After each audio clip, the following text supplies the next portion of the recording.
Hello and welcome to the Final Straight F1 podcast with Ben and Tonda. And today we're looking at the story of the 2024 Mexico Grand Prix and our streak of predicting the outcome of the races is still going. I mean, my prediction was, pretty vague, but I said a collision, and we did see a collision within the first 10 seconds of the race.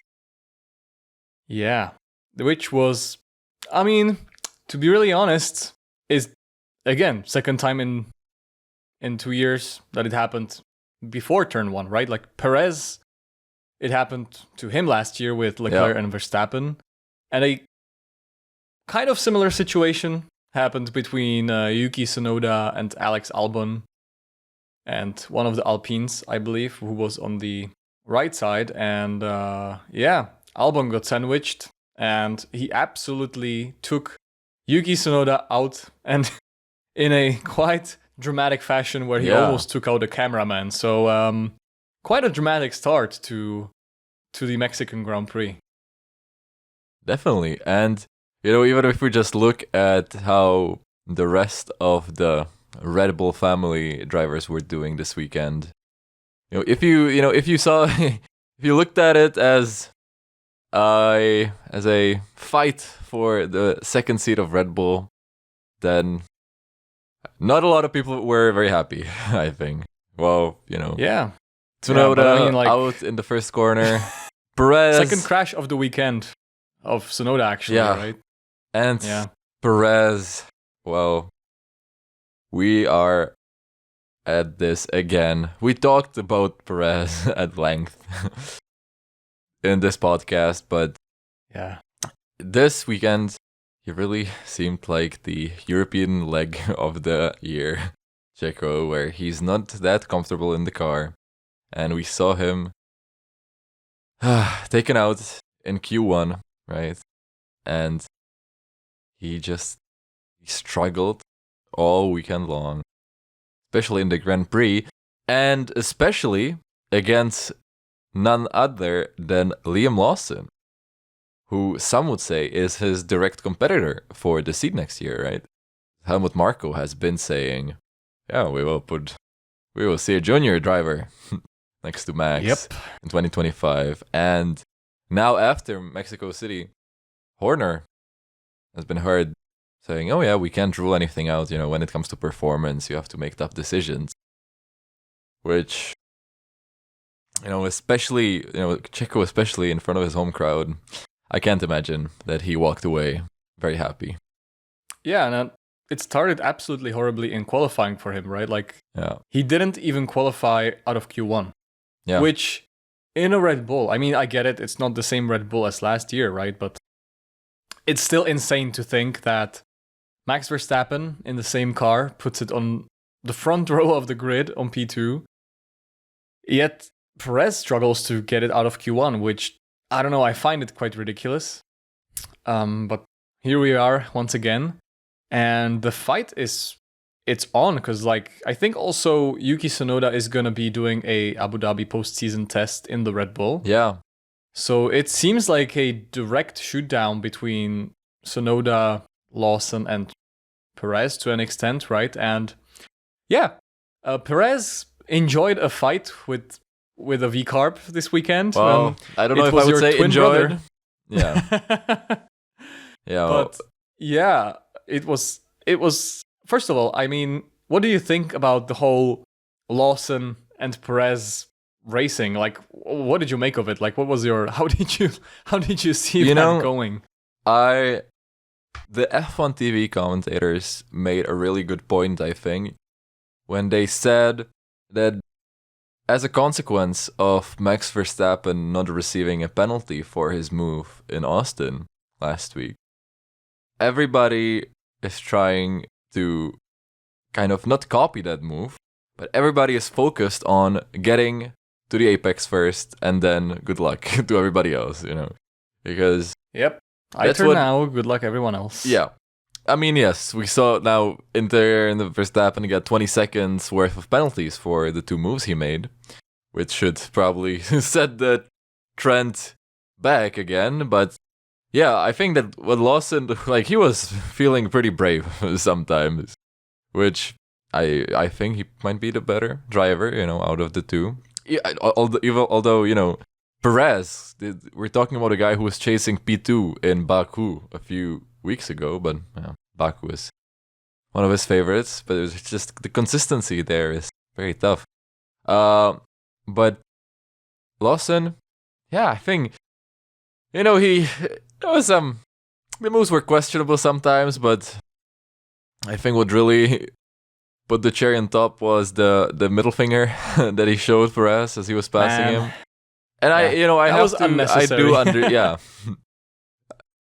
get it, but I also understand why he was called into the principal's office, so to speak, to talk to, the principal, Team Horner.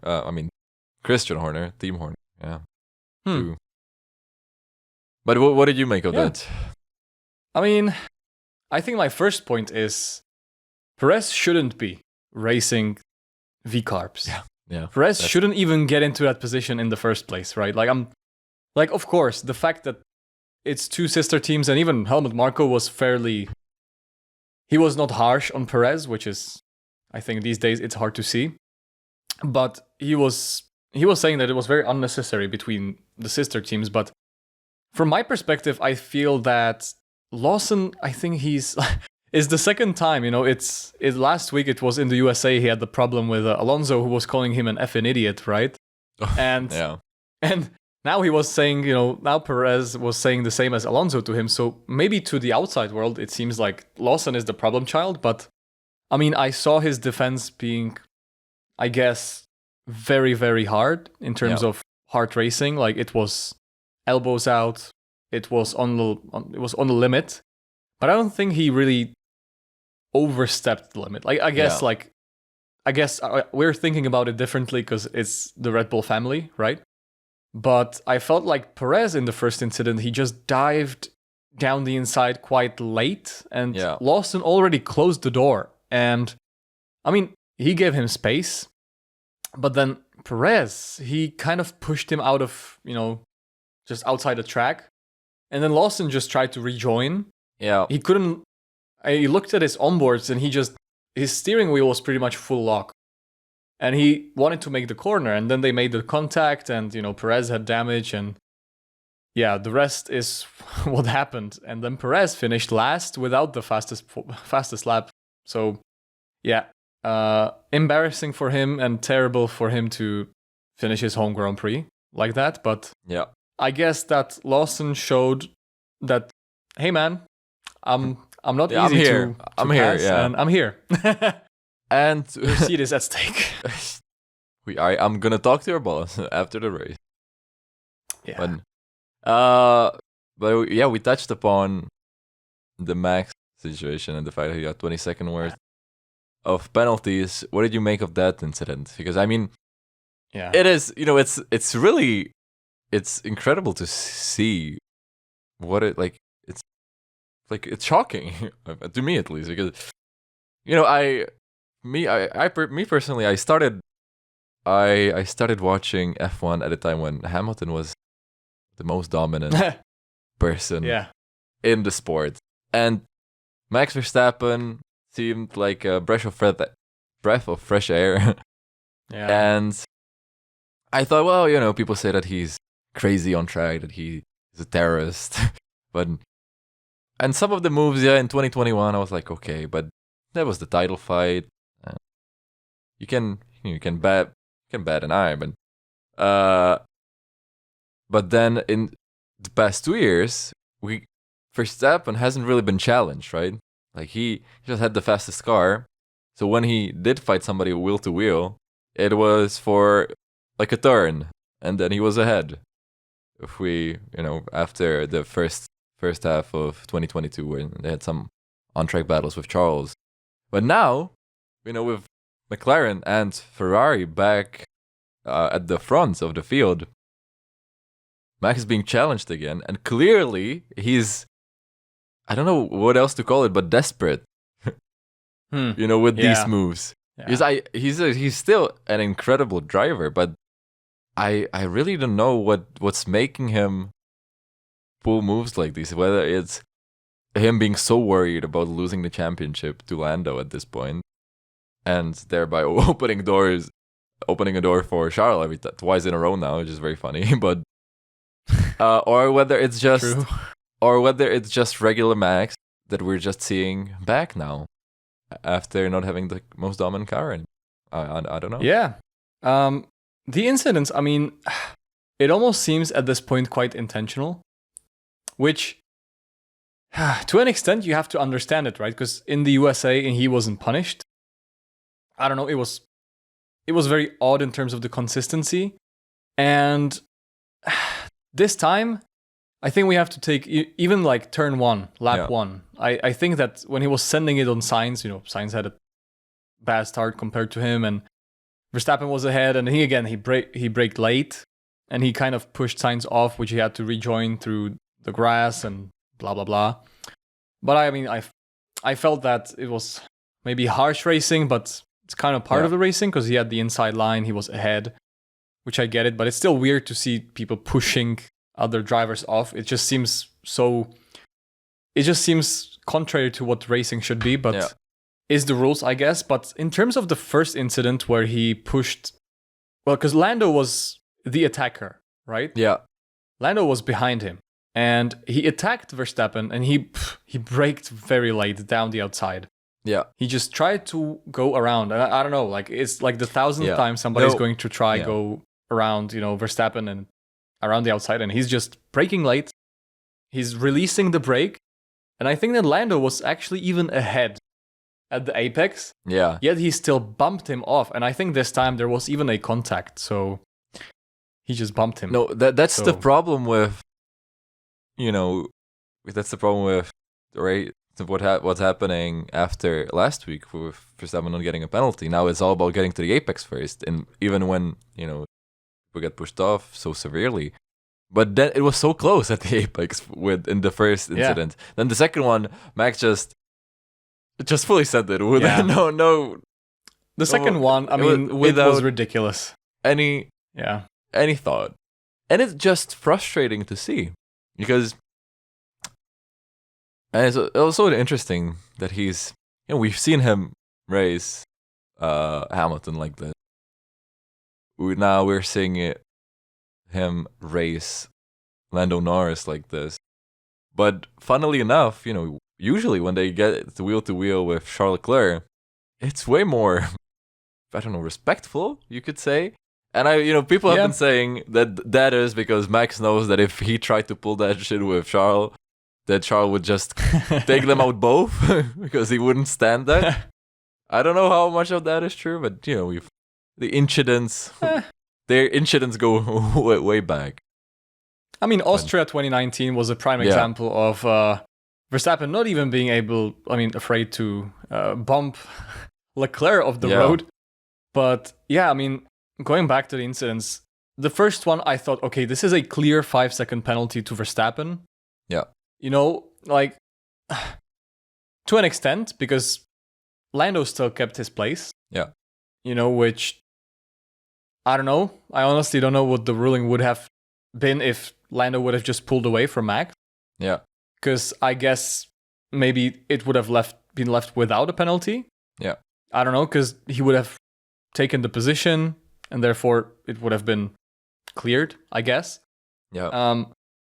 But the second incident, it was just so desperate. I mean, and it was, for me, it just felt so intentional. You never see overtakes in that corner, ever. Like, Verstappen just intentionally sent it so that he sends Norris all the way to Brazil. It was quite clear. And he never intended to make the corner.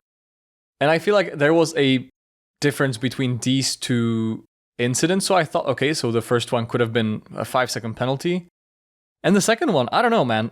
At this point, I'm thinking, why don't we bring the good old rules of maybe drive-through penalties or stop-go penalties? Because, you remember Sebastian Vettel when in 2017 in Baku, when he had a crash with Lewis Hamilton. Yeah. He just overtook Hamilton and he bumped into him and he got a stop-go penalty. I think it was 10-second stop-go.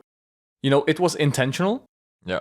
So for me, just thinking about the fact that Verstappen intentionally tried to, I don't know if take out is the right word, but he tried to somehow hurt Lando Norris's race intentionally by going off the track and being kind of unsportsmanlike at this point, I guess. That would have been a very different penalty. So I was very surprised with the outcome of 2 10-second penalties. Yeah. It just feels so inconsistent again, because in Texas, Russell got a penalty for the same thing and it was 5 seconds. And it was so odd. I don't know, what was your view? Would you say it was fair, the 10 seconds, or? I think it was mainly to make a point. Because they realize, the stewards, they're people as well, and they probably realized, oh shit, we should have, given Max a penalty a week ago, a small one, but maybe we should have, because it was questionable, or maybe it should have been a warning or something. Should have been more clear about that, more consistent. And now they saw, because I also agree that the first move was, on the edge, but acceptable. But then the second one was just completely insane, and they probably felt like they have to kind of emphasize the fact that Verstappen shouldn't do something, especially because he did it, like 2 laps in a row. So I don't know. The question is now whether the severity of the penalty should be affected by things like this, by the context. Which if should, yeah. Because if you want the most objective sport of all, then you have to kind of judge everything equally. But then, true. Question is if all penalties have the same impact, right? And if all incidents like this have the same impact, like if it's for the championship, it probably warrants a bigger punishment, or I don't know, does it? It's actually a good, it's a good question. It's difficult to say, because I think in 2021 when they came into Abu Dhabi with equal points, Hamilton and Verstappen, and I think it was said before the weekend that if any of the drivers try to take each, I don't know, if they make contact and it's a clear fault to someone, I don't know. So I think they made Verstappen quite, because Verstappen they had the same points, but Verstappen was, I think, leading with the wins. Yeah. So if they were equal on points, Verstappen would have won the championship, right? And so I think they issued just a little warning saying that, look, if Max tries to take out Hamilton, he's not going to win the championship. They're going to do something about the outcome, right? They're going to deduct points or something. So to an extent, I think context needs to be viewed. Yeah. Because then if you just take no context, right, you would be judging by the Kevin Magnussen's book of forbidden moves. Yeah. You would say that, he took him out, race ban. But, Verstappen would happily take a race ban to just destroy someone else's race if he is in the lead, right? I mean, technically speaking, from the rules points of view, but I think the biggest issue, honestly, here is the stewards, because Formula One is the pinnacle of racing, right? And they don't have consistent stewards in F1. They rotate every single race. Yeah. And they're not, I don't think they're paid professionals, right?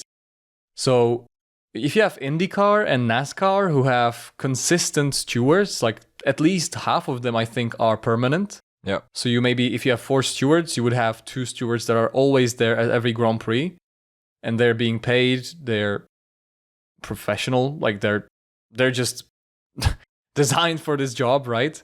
And 2 could rotate, but all of them rotates, which is quite odd to me for Formula One, because then exactly this happens, that you have such an inconsistency. And some people even called it for conspiracy, because I think that there was I don't know if it was a son, but it was a relative to the founder of the McLaren team or something. I don't know. I'm not McLaren team, but you know what I mean. Like there was a conflict of interest, right? So, yeah, I mean, I think it calls for professional stewards who would be very consistent, because at this point, this is the only thing letting this sport down, because we're having an absolute blast this season, and this race weekend just confirmed it for me. I agree, but even before we move on, I think that, I mean, conspiracy, I feel like every single team has been accused of having ties to the FIA. But I'm not sure if having the same set of professional stewards wouldn't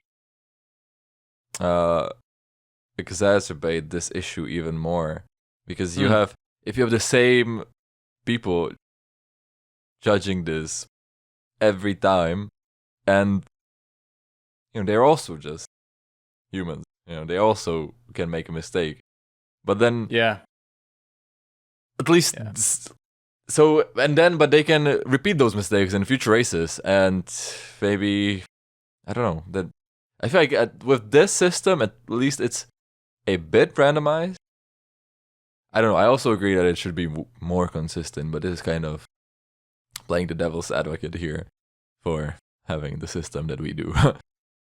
Yeah, I agree. I mean, but if I remember, like, back to the old Charlie Whiting days, right? I don't think there were as many talks about this, because except for maybe Sebastian Vettel in 2016 saying a message to Charlie to F off, but when actually it was with Max Verstappen who was backing him off into Daniel Ricciardo, so it's quite funny. Runs in the family. But actually, another layer to this is, I think that if you have a specific person or specific people responsible for these decisions, and they're not anonymous, then you're getting death threats every weekend, probably. Most likely. But I guess it would be combined. Yeah, combined would be the best, probably. Like two constant. You need some. Yeah, that is. I think constant, that right? it probably would be the best. Well, FIA, you're welcome. We just fixed your sport.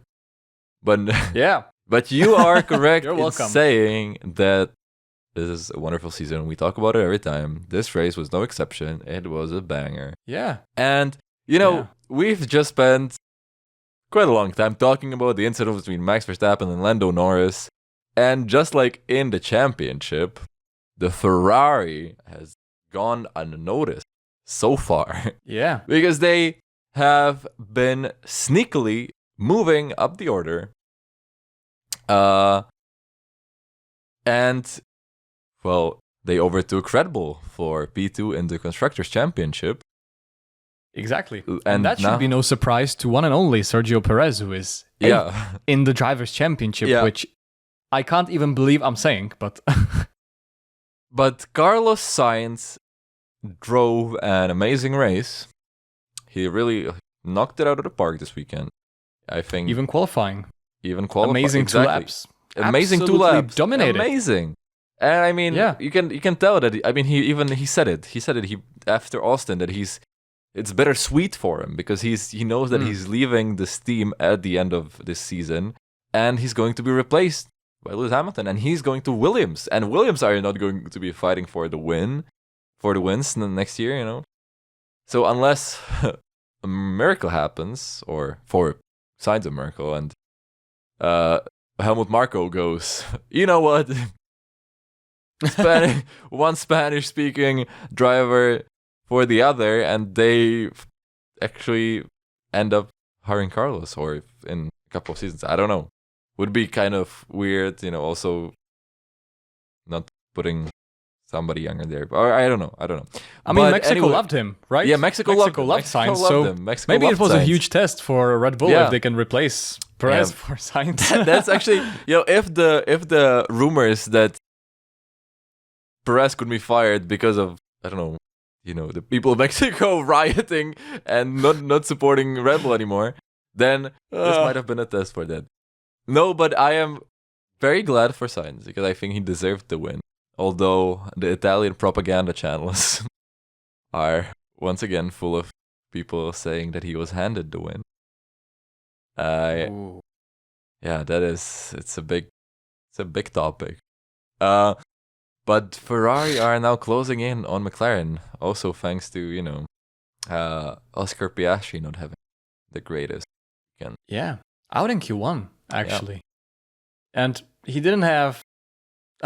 felt like they left him out again for good, for ages. It just seems like he's the forgotten child. But Oscar Piastri, by the way, there's few rumors. I don't know if Red Bull's trying to stir the pot, but there is quite a few rumors that Piastri would be going in to the Red Bull seat instead of Perez for next year. I did not even hear haven't you seen it? Well, I've seen quite a few that I think that Helmut Marko was saying that Mark Webber, who is the manager of Oscar Piastri, pulling the strings. Is pulling the strings to try and really get into that Red Bull seat, because they're apparently having a little bit enough of the McLaren situation at this point, which I'm not really buying it at this point. Yeah, I mean, we've talked about this exact topic a few times, right? The inner dynamics of McLaren, whether Norris being favored unfairly, the papaya rule situation, but I don't think that it's as bad as... Yeah, and it makes no sense, because Red Bull is objectively a slower car at this point. Yeah, and that as well. At least in the race. And, it doesn't seem like it's going to change for next year with Adrian Newey leaving and some key members leaving. So especially if you want to leave a team because you're, being treated as the number 2 driver, the team you're going to want to go into is not Red Bull with Max Verstappen in the other seat. Yeah. That has been the foil of many a driver. It's a good point. Being Max's teammate usually doesn't end well for you. So I don't know if that would be a better fate for Oscar. But he's had a great season. Two wins. Yeah. One a bit sweeter than the other. but I mean, consistency comes with experience, right? I think so. He has these moments of brilliance, I'd say. And at moments we were wondering if perhaps Oscar Piastri, if he started the season a little bit stronger, could have been the contender for the championship and could be next year, right? And, it's the first time in I don't know how long that he's not attended Q3, which I guess, I think he had one lap time deleted, and then he tried to push on for another push lap, and his tires were pretty much done. So I think he didn't even make it. So there was, it happens. I mean, I guess so. Track limits again for you, but some drivers were cutting the corners like crazy. I think Charles Leclerc was like one of those who cut the corner immensely. The chicane after turn 1, he just sent it over those over the bollards, or not the bollards, but over the curbs. So karma got him. Karma got him in the end, because he trying to stay in front of Lando Norris. He had that moment into the last corner, and that was close to being into the wall. I thought he binned it. When I saw it, I was convinced he is in the wall, because that looked like the biggest just tank slapper I've ever seen. And he caught it, which was respect to him. If you're curious about Italian gossip, or what people are saying is that Ferrari wanted to give Sainz a victory because he's leaving, and I mean, partly you could, there probably were some team orders in play, but because you could hear Carlos saying, Charles is taking a piss or something. When he got close, because he got into DRS range. But then he was told to manage his temperatures. So his tires got too cold, which is also why he had the moment he had. In the last few laps. I mean, interesting. I don't know if he was really told to build an 8-second gap to Sainz. I don't think that Sainz is unable to be as fast as That's a Carl. stretch. I mean, yeah, it seems But we're not a seems odd. Yeah, we're not a gossip podcast here yet. So, but Ferrari are doing great again, and I mean, before this last stretch of the races, like this, before the break, I really wasn't expecting them to be the fastest car. Well, the McLaren was maybe faster here, but it was close, which really makes me very excited for the rest of the season ahead with the constructors on the line. Yeah, I agree, because like, as you mentioned, Ferrari continuing on their form, and this makes my prediction go very, very right, because I predicted that Ferrari will continue their streak and they are going to pull it out in Mexico again after Coda. And it did happen, 2 in a row. Was a bold prediction, because usually Ferrari doesn't really go 2 races to win in a row. Yeah, goes to show how freaking inconsistent this team has been this season. Because imagine if this year, this decade, this season is the first season since 2008, or 2008, where 2 Ferrari drivers scored. I mean, one more than one race.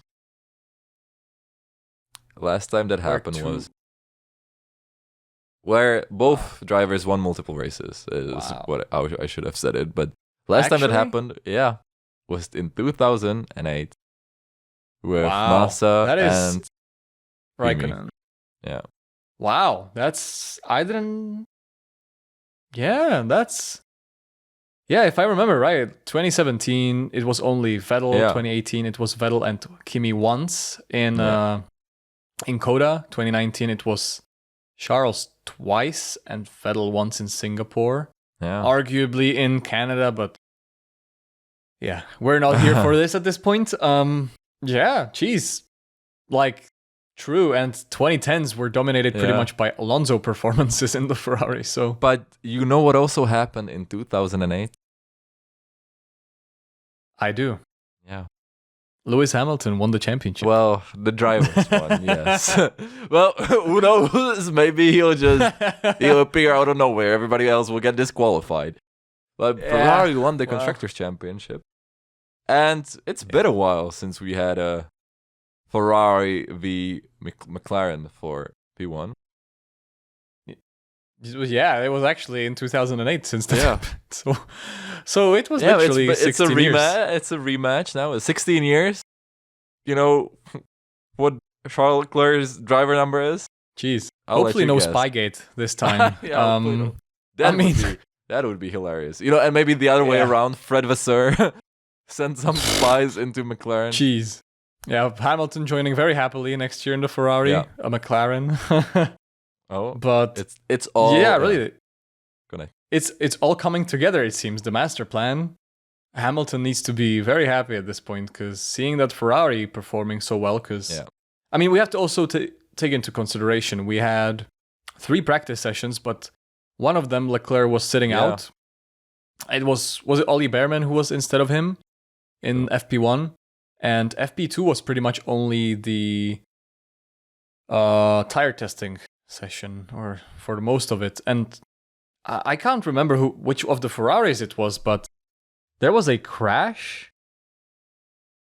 If it was Albon maybe who crashed out in FP2 into a Ferrari or something. Wasn't it Schwartz? Yeah, or was it in FP? Yeah, FP1 wasn't okay, it Schwartzman fair. and Albon, and Schwartzman get a 5 grid penalty, 5 place grid penalty for his next F1 oh my race. God, that Also is ridiculous. Hilarious situation. Well, he'll have to probably that is wait something insane a bit for that. And I've seen actually a graphic that Jensen Button still has a 3 or 5 place grid penalty. Oh, really? For like 7 years already, because he joined in instead of Fernando Alonso in 2017 McLaren, because Alonso was doing the Indy 500, and he took out Pascal Wehrlein, I think, into the wall, and then he just got a penalty, and he never returned. Right, so good for him. Well, maybe one day. But yeah, we'll see. this year, we're breaking some records. We're going back to the golden days, and also Yeah, this season, because as coming well, down. 7 drivers have won multiple races. Yeah, How true. Only crazy. Russell missing out only from the 8 Russell. win. And Is he it 6 or actually 7? I think it is. Maybe I think it's 6. I It think is it's 6. 7 It's different winners and 6 7 multiple. different winners. 6. Yeah, you're Yeah, so Russell missing. And Perez, yeah. not even speaking of him. maybe Abu Dhabi as a remember his last race in Racing Point? Yeah, That's how he got hired. Maybe that's how he goes out. true. Full circle. Who knows? Not to be. The full circle. Or Lawson wins, and then the full circle is completed, because then he would replace the driver that did that a few years before him. Alonso. It's the same team. Lance Stroll is his teammate. Oh, well. Yeah, but Aston Martin. Yes. Well. Seems like they're very far off of doing that, because they had a shocking weekend. I mean, Alonso's 400th Grand Prix start. Didn't go which is that great. insane. He was ill, and he still is, apparently. He's still not going to attend the Brazilian media day because he's sick. But yeah, I mean, the Astons were nowhere, really. There wasn't much. There was some battling with Stroll and Lawson, maybe. The on-track racing was pretty damn good, I would say. In the midfield as well. I mean, yeah, we had Colapinto coming from the Colapinto, who's basically hero, a front runner now. He's the hero of F1. If he doesn't get a seat next year, I'm gonna be very sad. I'm becoming a fan, but there's been just so many rumors as well that it's got into his head a lot, but I don't know. Yeah. We'll see. There's many rumors about everything, but we'll have to see about the Italian gossip, because that one is the most maybe we are one. A gossip podcast. Maybe we should rename ourselves. Final F1 gossip podcast. Yeah, that would be great. But yeah, it was an interesting, like, in terms of battling, we had great battles, even though we haven't had like many stops. We had just one stop pretty much. So for a one-stop race, it was pretty eventful. Yeah. But next week, it's Brazil. We are going back to Sao Paulo. I'm very excited. It's supposed to rain, apparently, according to the weather app. I don't know. I think that Brazil is good enough on its own. Last year, it was Alonso and Perez to the line. That photo finish. Yeah. A year before that, it was Russell's first victory. True. 2022. Exactly. And 2021, we saw Lewis Hamilton charging from back of the field. One of the most epic comebacks yeah. of the recent history, which was pretty insane. But yeah, we're looking forward to that for sure. But that'll be insane. Yeah, I mean, and if the pace stays for, you know, Ferrari, McLaren, and Red Bull, I'm mainly worried for Ferrari. They are the ones. Yeah. With the biggest changes from race to race, it's gonna be very, very cool. But do you think? Rain. Yeah. But a very quick question for you: Ferrari or McLaren for P1 in the Constructors' Championship overall?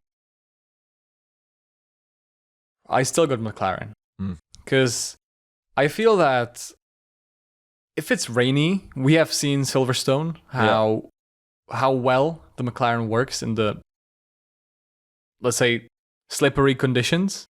So, but to be fair, when it rains, it pours in Brazil. And we then have Qatar, Las Vegas, and Abu Dhabi. Yeah. I mean, as McLaren still has quite a good lead over Ferrari.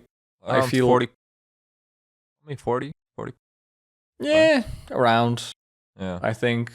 I still think that, tracks like Brazil and Qatar will create enough of a gap that no matter what in Vegas and Abu Dhabi, what's going to happen?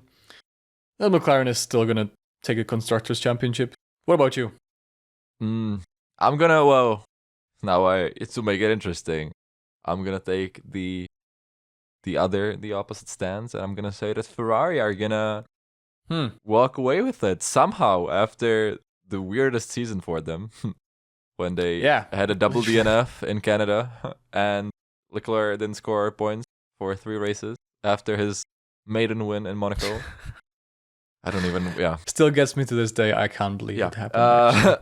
So I'm gonna say that they're just, I don't know if they're gonna be the fastest in all 4 races. That's probably likely, but I think that, due to this driver level and some luck, as maybe a strategy error on McLaren's side, it would be very interesting. To see this go down to the last race.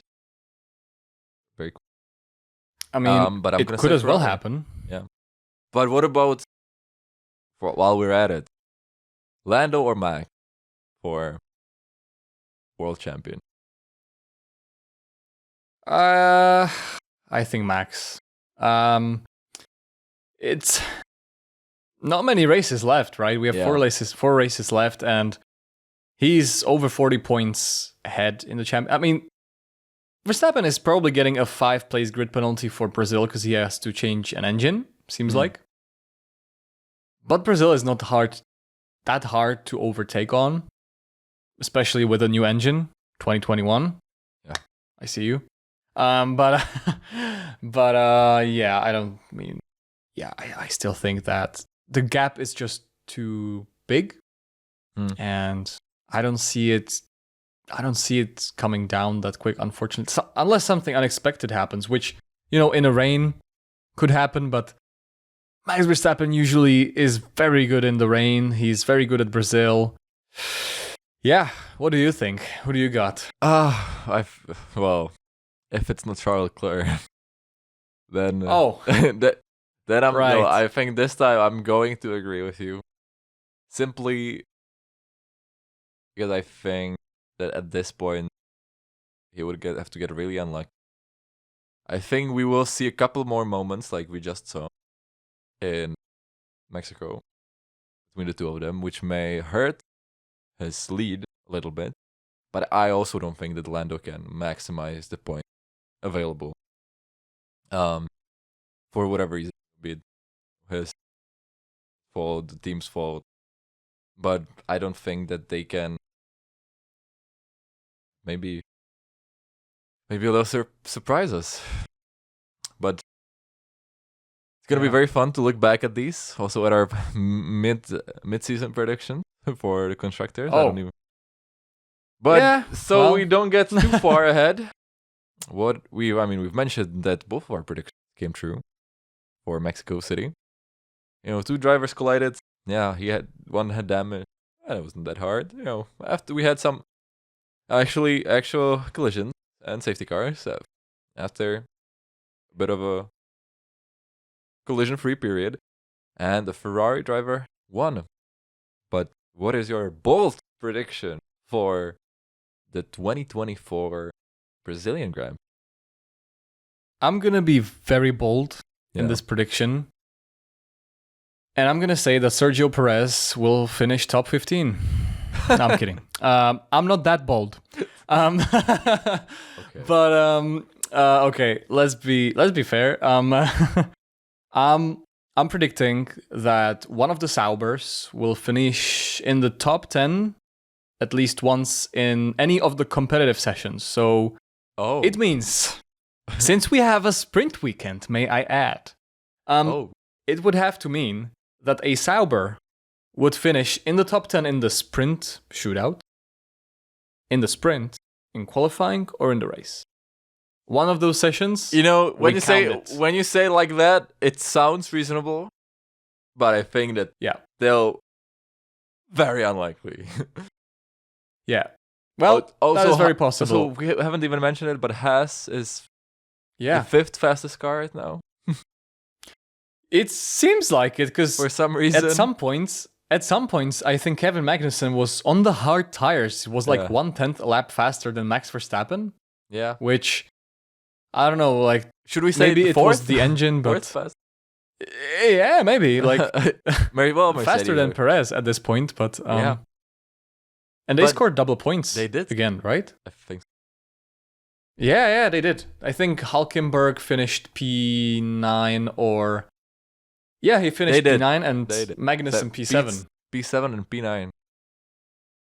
Yeah. So, Kevin Magnussen's book of forbidden moves has turned into a, Kevin Magnussen's book of beautiful moves. Yeah, seems like he's finishing on glory. But it was his best finish since 2020. That's how far we've come. If you remember his opening, yeah. Wow. Okay, I didn't know that, and it's shocking. Yeah, there was That a is pretty P6 cool. and a P7. I mean, at P5, right? It was after the double DNF in first race for Red Bull. Anyway, we're getting carried away. Never mind. So, what is your my prediction? bold prediction in the event, right, is what have we said? We've said everything.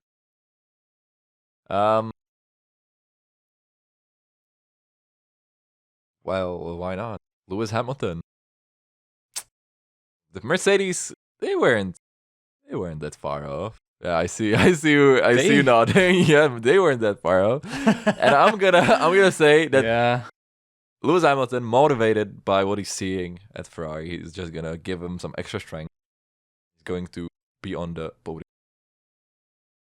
Yeah, and for some reason, I mean, things happen. Perfectly reasonable because he's a veteran. So you predict him on the podium. Yes.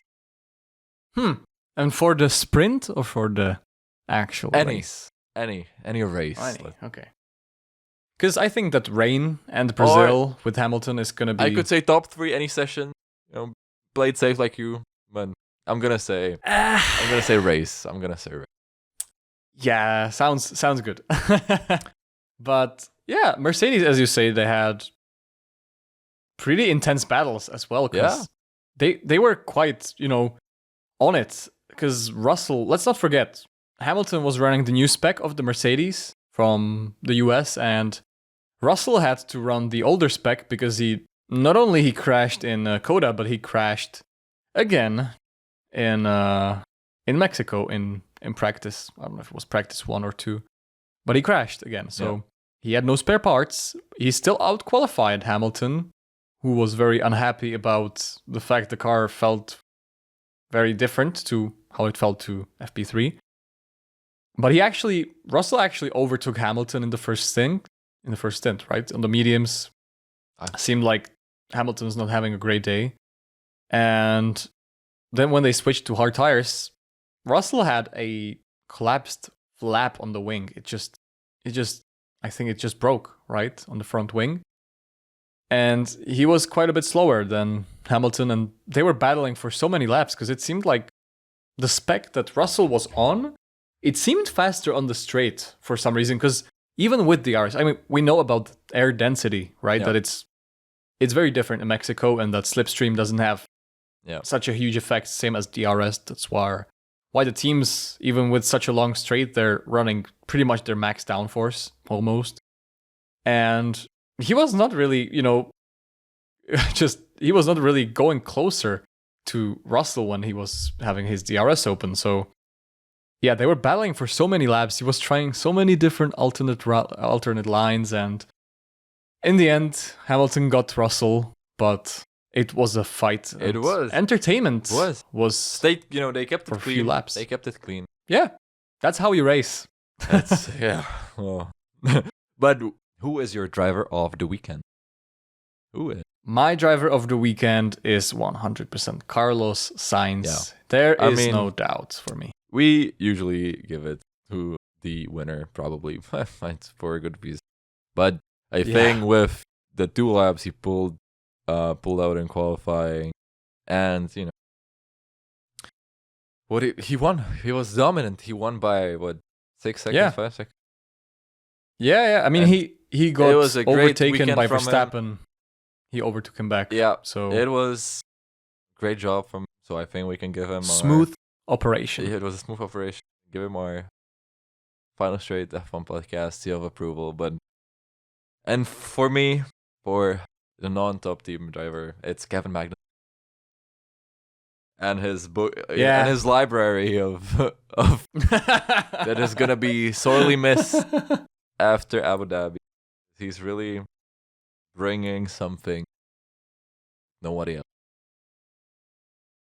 Yeah, I mean, that is very true. I mean, I would also probably go for Kevin Magnussen, but to be really honest, there's one other contender who would be for driver of the weekend in terms of the bottom field, and that would be for me. It would be Pierre Gasly. He had a very under the radar weekend. Very under the radar. He outqualified Ocon. Ocon was like P19, and Gasly was 8th in the qualifying, and he finished in the points. I mean, he was 10th, but he managed to score a point with an Alpine. So with, such a, they have an inferior engine at this point. So I always thought that the track would be difficult for them because the engine does a lot of work. And so I think Pierre Gasly could be for me as well. So we could have two different drivers, but I think both are we haven't on the equal terms. I mean, this season has been so interesting at the front that I feel like we haven't talked about Alpine since Monaco. But they're still here. They're 9th. So I think not doing too well.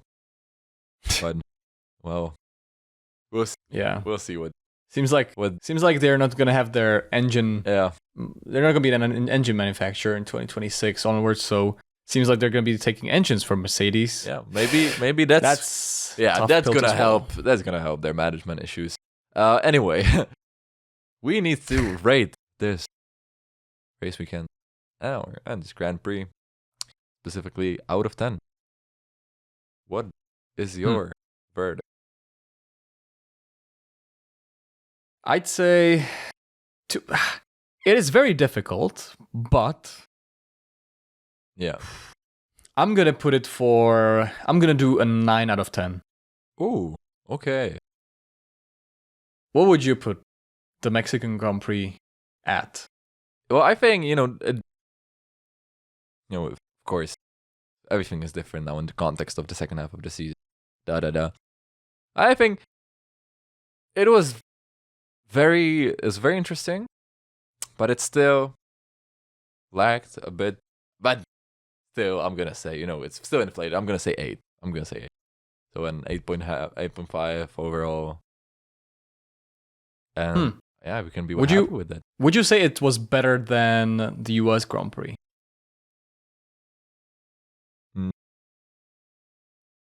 Yeah, I think so. I mean, there was a fight for the lead here. Yeah. But it was an immense send. But it is crazy actually how much the races blend together now. Because usually when you have one exciting race in 5, true, it stands out. But now everyone is great. It's gonna be interesting if we after a season we can go back to our ratings for each of the races and see how it evolved. If it actually changed once the season became interesting. But that is very true. We can see. But let's not think. But I mean, as you mentioned, last year we would have been talking about the Singapore Grand Prix probably for a lot of the time. So we're happy that these races are so exciting, and we're so looking forward to the Brazilian Grand Prix. Triple header with Brazil, ending it. It's gonna be a banger. Amazing. I hope. I hope.